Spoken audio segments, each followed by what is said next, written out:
کہ معاملات کے اندر وہ حرام کام جنہیں معمولی سمجھ لیا گیا ہے۔ آج بھی انشاءاللہ عزیز اسی ٹاپک کو آگے لے کے چلیں گے اور ایک مخصوص جو ہے چیز کے تعلق سے بات کریں گے، اور وہ ہے انشاءاللہ عزیز جو ہم آج دیکھیں گے لباس کے تعلق سے، وہ حرام کام جنہیں معمولی سمجھ لیا گیا ہے۔ اب ظاہر سی بات ہے اس ٹاپک اور جس عنوان کو ہم دیکھ رہے تھے اس کا مقصد یہ نہیں تھا کہ ہم جو لوگ جمعہ میں آئے ان کو حقیر سمجھے یا ان کی تذلیل کریں، بلکہ اس کا مقصد یہ تھا کہ ہم نے اگر جانتے بوجھتے یا غیر شعوری طور سے اگر یہ کام کیا ہو تو ہم ان کاموں کو چھوڑ دیں، کیونکہ ایک عمومی طور سے یہ بات میں نے دیکھی ہے، اور وہ یہ ہے کہ لوگ یہ سمجھتے ہیں، اور یہ بات ہم نے شروع میں بھی دیکھی تھی، کہ اگر کسی حرام چیز کے بارے میں ہم کو علم نہ ہو تو اللہ تعالیٰ اس معاملے کو ہمارے لیے معاف کر دیں گا، تو لہٰذا وہ حرام چیزوں کو سننا بھی نہیں چاہتے، اس لیے کہ سنیں گے تو پھر معلوم ہو جائے گا تو عمل کرنا پڑے گا اور ہم گناہ گار ہو جائیں گے، لیکن جب تک معلوم نہیں ہوگا تو ہم گناہ گار نہیں رہیں گے۔ ایک چھوٹا سا واقعہ سناتا ہوں۔ ایک مرتبہ ایک جگہ ہم درس لینے جاتے تھے، بہت ابتدائی دور کی بات ہے، تو وہاں جب درس لینے گئے تو ایک صاحب تھے جن کے گھر میں درس ہوتا تھا، تو ان کے والد درس میں نہیں آتے تھے، تو ایک مرتبہ بچوں کو بولنے لگے کہ دیکھو میں جو تمہارے فیض صاحب آتے ہیں نا وہ بہت باریک باریک پیستے چیزوں کو، اس لیے میں ان کے درس میں نہیں آتا۔ کیوں بولے؟ اس کی وجہ دیکھو، سن لو، بولے اب میں آپ کو بتا دے رہا ہوں، سن لو، میں آتا نہیں تو میں سنتا نہیں تو میری پکڑ نہیں ہے، اب تم لوگ جاتے تو تم سنتے تو تمہاری پکڑ ہے، تو لہٰذا اب تم دیکھ لو تمہارا کیا معاملہ ہونے والا ہے۔ تو گویا ان کا یہ ایک بلیف تھی، سوچ تھی یا فکر تھی کہ اگر حرام چیزوں کو سنے نہیں تو عمل نہیں بھی کرے تو پوچھ نہیں ہوں گے۔ جیسا کہ اگر مجھے نہیں پتا کہ جوا کھیلنا حرام ہے تو میں کھیل سکتا ہوں، اگر مجھے نہیں پتا کہ سود لینا حرام ہے تو میں سود لے سکتا ہوں۔ تو ان کی یہ سوچ تھی کہ اگر ہمیں کسی چیز کا علم نہ ہو تو وہ کام اگر کر لے تو جائز ہے۔ تو بولنے لگے بچوں کو کہ باریک باریک پیستے ہو تو اگر آپ جاتے تو آپ کو دیکھو مسائل معلوم ہو رہے مطلب آپ کی پوچھنے والی، تو یہ تھاٹ پروسیس، یہ سوچ بالکل غلط ہے۔ آپ بتائیے اگر ایک شخص ہو جس کو حق معلوم، مطلب جس کے پاس تک توحید کی دعوت پہنچی ہو، ٹھیک ہے ہم سیدھے نہیں پہنچا پائے لیکن پہنچی ہو، تو کیا اللہ کے سامنے نہیں بول سکتا کہ میرے سامنے؟ اللہ کا کام ہے کہ اس کو بتائے توحید کیا تھی، حق کیا تھی، ورنہ جیسا اگر ہم یہ سوچے کہ مجھے حرام نہیں معلوم تھا تو میں عمل نہیں کیا تو پوچھ نہیں ہوں گی، تو ایسے کئی لاکھوں کروڑ لوگ جو کہیں گے ہم تو مسلمانوں نے توحید کی پیغام نہیں پہنچا لہٰذا ہم کو پتہ نہیں تھا لہٰذا ہم جہنم میں نہیں جا سکتے۔ لیکن قیامت کے دن کوئی ایک بھی مشرک اور کافر یہ کہتے ہوئے قرآن کے اندر کوئی ذکر نہیں کہ اللہ پہ الزام لگائیں گے کہ ہم کو پتہ نہیں چلا تھا تیرے دین کے بارے میں، تو یہ اللہ کا ذمہ اللہ پہنچا دیں۔ تو لہٰذا کبھی ہوتا ہے جب حرام کاموں کی بات کرتے ہیں تو لوگ سمجھتے ہیں ارے یار یہ تو ہم کو ٹارگٹ کیا جا رہا ہے، یار خامو خواہ لیکچر میں نہیں آتے، سیریز میں تو آج بچ جاتے تھے۔ نہیں، یہ تو اللہ کا فضل ہے کہ اللہ نے وہ چیزیں جن سے وہ سزا دیتا آخرت میں ہم کو بتا دی اللہ کے رسول صلی اللہ علیہ وسلم کے ذریعے، قرآن کے ذریعے، تاکہ ہم اس سے بچ جائے، ورنہ اگر آپ نہ معلوم ہونے کی شکل میں بھی یہ کریں گے تو پکڑ تو ہے، پکڑ سے چھوٹ نہیں۔ یاد رکھیے کوئی یہ سمجھے کہ مجھے حرام چیزیں معلوم نہیں تھی تو اللہ پکڑ نہیں کرے گا، یہ بالکل بے بنیاد عقیدہ ہے، یہ غلط بات ہے، کیونکہ جس شریعت کو ہم نے ماننے کا دعویٰ کیا اس کے قوانین جاننا ہی ہمارا حق ہے۔ جیسا کہ اگر میں کسی ملک میں جاتا ہوں اس کے ویزا اپنے پاسپورٹ پہ لگاتا ہوں تو میں اس چیز کو مانتا ہوں کہ اس ملک کے تمام قوانین میں مانوں گا، تو میرا کام ہے اب جاننا کہ اس ملک میں کیا لے جایا جا سکتا اور کیا نہیں لے جایا جا سکتا۔ وہ ملک نہیں بتائیں گا، آپ کا کام ہے، آپ آ رہے ہیں ہمارے ملک میں، آپ جانو۔ تو جب میں نے لا الہ الا اللہ کہا تو صرف یہ لا الہ الا اللہ نہیں ہے، اس کے ساتھ جتنے کنڈیشن ہے سب کو میں نے مان لیا، مطلب جو اللہ نے حکم دیا حلال کا وہ میں مانوں گا، جو حرام قرار دیا میں اس کو حرام مانوں گا، جو کرنے کا حکم دیا کروں گا، جس سے روکا اس سے رکوں گا، اللہ کے رسول کی اطاعت کروں گا، ہمیشہ ایک اللہ کو مانوں گا، یہ سب بائی ڈیفالٹ وہ کنڈیشن میں آ جاتا ہے۔ تو اس بات کو آپ سمجھیں۔ تو آئیے وہ حرام کام جو لباس کے معاملے ہم نے معمولی سمجھ لیا، چند باتیں اس کے بارے میں رکھوں گا۔ تو پہلی چیز انشاءاللہ ہم جو دیکھیں گے وہ یہ ہے کہ لباس کا یاد رکھیے، یہ معاملہ کچھ باتیں مخصوص مردوں کے بارے میں تو میں کہہ دوں گا مردوں کے بارے میں، کچھ باتیں مخصوص عورتوں کے بارے میں تو کہہ دوں گا عورتوں کے بارے میں۔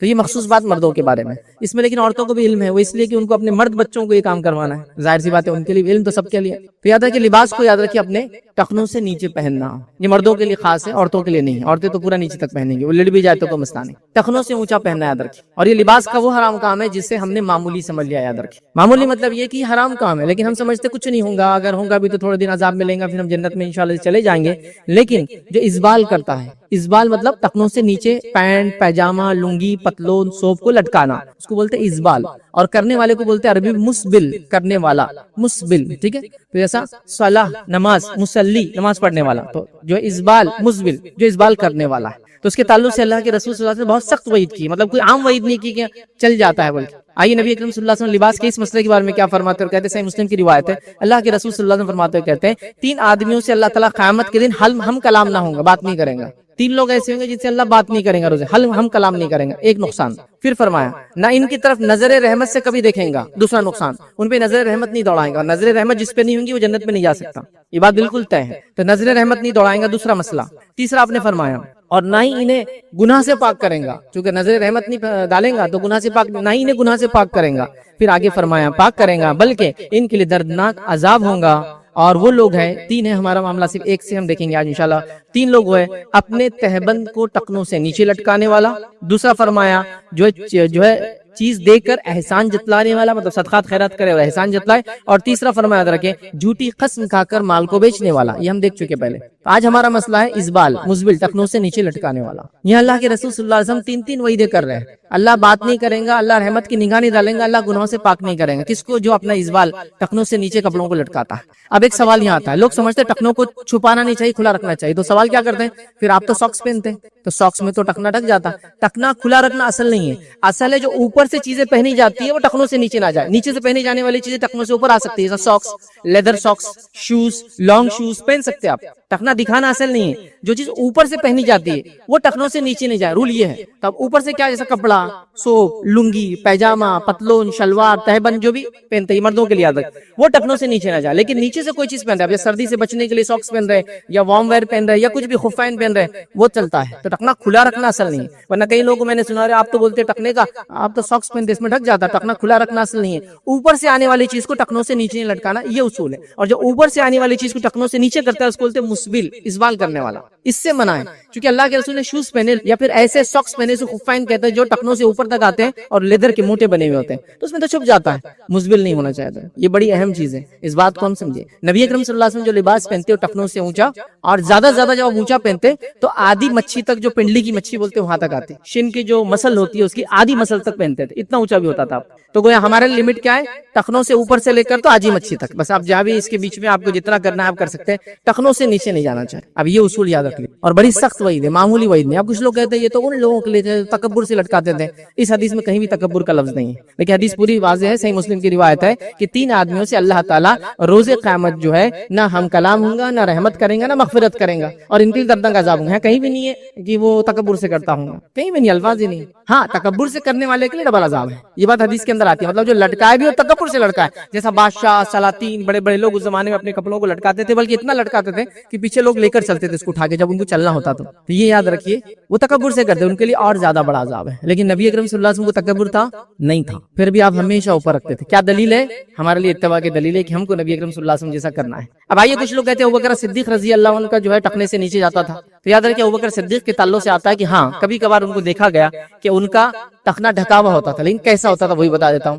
ایک طرف نیچے ہوتا تھا اور ایک طرف اوپر، وہ بھی کیا ہے، کپڑا چونکہ سلا نہیں سکتے تھے، پیسہ اتنا نہیں تھا لوگوں کے پاس، اور تھا بھی تو لوگ اسراف نہیں کرتے تھے، تو اسی کپڑے کو یوز کر رہے تھے، آپ سمجھے؟ تو تب ایک لٹکتا تھا، تو اگر کوئی کرا میں ابوبکر صدیق کی سنت پہ چلتا ہوں تو ایک نیچے لٹکائے ایک اوپر کرے، اور اللہ کے رسول نے کہا ابوبکر کو تکبر نہیں ہے۔ اب اللہ کے رسول نے ابوبکر کی ضمانت تو لے لی، میری اور آپ کی ضمانت کون لیں گا بتائیے؟ ابوبکر کی ضمانت ہو گئی۔ اب کچھ لوگ کہتے نہیں ہم کو تکبر نہیں ہے اس لیے ہم لٹکا سکتے، چلیے اوپر کیجیے، نہیں اوپر نہیں کر سکتا، تکبر بھی ہے نا، میں تکبر سے نہیں لٹکاتا نا، چلیے اوپر کیجیے نا، پھر ایک بار نہیں اوپر نہیں کر سکتا، تکبر ہے، پھر اس کا کہاں گیا پھر وہ، چلیے کر کے دیکھیے نا پھر ایک بار۔ تو بہرحال لوگ لیکن فیشن میں یہ کام کرتے ہیں، لیکن سنت کی وجہ سے یہ کام نہیں کرتے۔ بیچ میں فیشن آ گیا تھا، چند سیلیبریٹیز اونچا پہن رہا، اب سب پہن رہے، دیکھیے چھوٹے چھوٹے پینٹ پیچے ہوتے ہیں، اونچے اونچے ہوتے ہیں، سب پہن رہے، اب وہ لمبا کریں گے وہ بھی لمبا کر دیں۔ نبی اکرم صلی اللہ علیہ وسلم سنت بول کے آپ یہ کیجیے، ورنہ سخت دردناک عذاب کی وعید یاد رکھیے۔ تو میں سمجھتا پوائنٹ بہت امپورٹنٹ تھا اور ہم نے اس کو کلیئر کرنے کی کوشش کی۔ یاد رکھیے کہ ہم کو لباس کے معاملے میں یاد رکھیے لباس کو اونچا پہننا چاہیے، ٹخنے سے اونچا جو اوپر کی طرف سے نیچے جاتی ہے وہ کبھی بھی جو ہے ٹخنے سے نیچے نہ جائے، چاہے آپ لنگی، پتلون، پیجامہ، عربی سوپ جو بھی پہنتے ہیں وہ ٹخنے سے اونچا رہنا چاہیے، یاد رکھیے، ٹھیک ہے؟ منیمم ٹخنے کے تک آ سکتا ہے اور اس کے اوپر کرنا ہے تو آدھی مچھلی تک آپ لے جا سکتے ہیں۔ دوسرا وہ کام یاد رکھیے جو لباس کے معاملے میں حرام ہے لیکن ہم نے اس کو معمولی سمجھ لیا، یاد رکھیے وہی، اور یہ بھی مردوں کے لیے یاد رکھیے، وہ ہے 2 چیزیں مردوں کے لیے سونا پہننا اور ریشم پہننا، یاد رکھیے، چونکہ آرنامنٹس بھی لباس کا حصہ ہی ہوتے ہیں ایک طرح سے جو ہم اوپر سے پہنتے ہیں، اس لیے اس کو بھی ہم اس میں ڈال دے رہے ہیں۔ تو سونا پہننا اور ریشم پہننا یاد رکھیے۔ نبی اکرم صلی اللہ علیہ وسلم نے فرمایا، مسند احمد کی روایت، اور یہ مردوں کے لیے عورتوں کے لیے نہیں، عورتیں سونا بھی پہن سکتی ہے، ریشم بھی پہن سکتی ہے۔ مسند احمد کی روایت ہے، میری امت کی عورتوں پر ریشم اور سونا جائز ہے اور مردوں پر حرام ہے۔ کیا فرمایا آپ نے؟ میری امت کی عورتوں پر ریشم اور سونا جائز ہے لیکن مردوں پر حرام ہے، یاد رکھیے۔ ابھی حرام ہے معلوم ہونے کے باوجود بھی یاد رکھیے، چلیے ہمیشہ نہ پہنتا ہوں لیکن شادی کے وقت تو ضرور پہنے گا، مطلب ہمیشہ اگر نہ بھی پہنتا ہوں تو شادی بھی آؤ تو برابر، لڑکا ہے تو سسرال والے لا کر جہیز یا کچھ دینے والے، اس کی پہلی علامت یہ کہ انگوٹھی آپ کے ہاتھ میں ڈال دی جا رہی ہے اور بڑے فخر سے وہ نوجوان ہاتھ میں انگوٹھی پہن کے گھوم رہا ہے، لوگ انگوٹھی دیکھ کر پہچان لے رہے کہ اس کی شادی طے ہو گئی، مطلب رسم ہو گیا، اس لیے ہاتھ میں سونے کی انگوٹھی آ گئی۔ آئیے نبی اکرم صلی اللہ علیہ وسلم کا زمانہ ہے اور ایک شخص جو ہے سونے کی انگوٹھی پہن کر مسجد نبوی میں داخل ہوا، نبی اکرم صلی اللہ علیہ وسلم نے انگوٹھی کو اتار کر پھینک دیا۔ نبی اکرم صلی اللہ علیہ وسلم نے کہا، کیا تو پسند کرتا ہے کہ آنکھ کا انگارہ تیرے ہاتھ میں دیا جائے یا تجھے پہنا جائے؟ تو کہا نہیں۔ اس کے بعد کچھ لوگ اس کے پاس آئے اور کہا، تیرے گھر میں محرمات ہوں گی نا، مطلب گھر میں عورتیں وغیرہ ہوں گی نا،